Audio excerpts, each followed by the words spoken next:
Happy Sunday বন্ধুরা। আজ তো জামাই ষষ্ঠী, সবাই গেছে আর যাচ্ছ। আমি কিন্তু সকাল সকাল বরের সাথে বেরিয়ে পড়েছিলাম সানডে মানাতে। তো সকাল 5টা নাগাদ আমরা বেরিয়েছিলাম আর বন্ধু বান্ধব জোগাড় করছিলাম আমাদের সাথ দেওয়ার জন্য। কিন্তু এত সকালবেলা বেরিয়েছি, যাকে ফোন করি সেই নাকি ঘুমায়।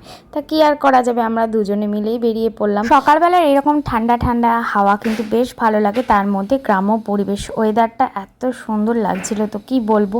তারপর কিছুটা যাওয়ার পরেই দেখি, ওরে বাপরে বাপ, এটা কি মাংসের দোকানের লাইন। দেখে তো ভাবছি বাপরে বাপ, ভোরবেলা 5টার সময় যদি এত লাইন হয়, না জানি বেলাতে কি হবে। তারপর চলে এলাম আমরা আমাদের গন্তব্যস্থল, যেটা ছিল সিঙ্গুর। তো সিঙ্গুরে এখানে চলে এসেছি আর এখানের ভিউটা দেখো, চারিদিকে সবুজ আর সবুজ, আর তার মাঝে বসে চা খাচ্ছি। যদিও তোমরা যারা আমার ব্লগ দেখো তারা জানোই যে আমরা কিন্তু রেগুলার প্রায় রবিবার করে আমরা বেরোই। আর এখানে আসার সময় বাড়িতে ফেরার সময় দেখো সেই একই কিন্তু ভিড়, একটুকুও ভিড় কমেনি।